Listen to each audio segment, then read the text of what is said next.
What's up, guys? Welcome to the 6th update video for studying for the DAT. I'm 2/3 of the way in, and this has been the hardest week by far. I'm just so tired and nervous at the same time. Like, I can't wait until it's all over, but I also don't feel ready yet to take the exam. So it's kind of a toxic feeling. I've also been making the mistake of checking what other people get on their practice test scores, and I'm just comparing myself to them, and that's just an awful thing to be doing.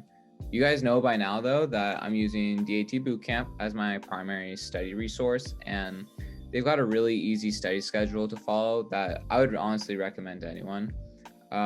If you guys want to get a little discount code when purchasing your own DAT Bootcamp program, make sure to use the code FutureDDS at checkout. So, as I said, this week has been the most difficult for me. It's not about the studying necessarily, it's just more of the mentality of it. I have this thought in the back of my mind that like all this excess studying, I'm just doing it for nothing, and that I'd be better off taking the exam earlier and just getting it all over with. But I'll talk about my goals that I set later in the video. This week, I finally completed the biology content review, and the rest of the time, I've just been taking practice tests and just reviewing in general. For biology, I'm going over the Ferrali's notes, like the flashcards on Quizlet, and I'm just going through the DAT Bootcamp bio bites that I tagged as learning so that I could strengthen more specific concepts. For the chemistries, I've been reviewing my past tests and just reviewing tagged question bank problems. For the PAT, I've been studying a bit more by going over the question banks and doing the practice tests again. Some people may think that you would just be recognizing, problems that you've done before, but that hasn't been the case for me yet. For reading comprehension, I actually haven't been doing much except for just taking the practice tests. And finally, for the QR section, I've just been reviewing all the problems I got wrong.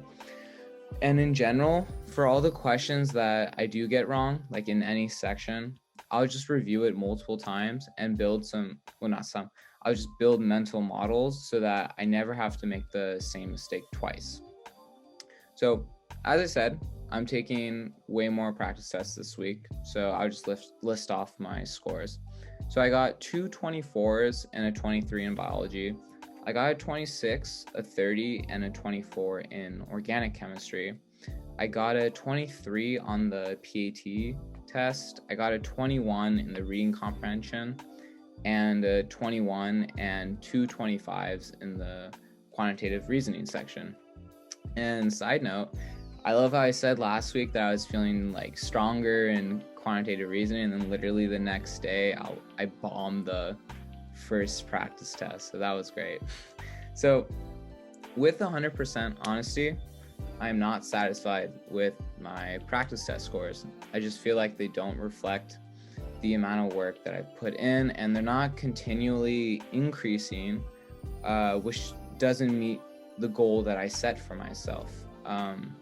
It's just one of the contributing factors as to why I feel a little demoralized right now. So my goals are going to be a little bit different for the upcoming week. Instead of the quantitative goals that I've been setting for myself these past weeks, I'm going to set some qualitative goals. So first off, I want to avoid comparing myself with others and just put my head down and just do my work. I want to focus just on strengthening my weaknesses and stop paying attention to the scores I've been getting. And hopefully I'll just have a better mentality, by next week's video. So that's going to be the end of the update video for this week. Don't forget to hit the like and subscribe button. And if you want to be notified when we upload new content, hit the notification bell. If you have any questions for us at FutureDDS, you can always DM us on Instagram @_FutureDDS, and we'll try to reply as soon as possible. And we'll see you all in the next update video.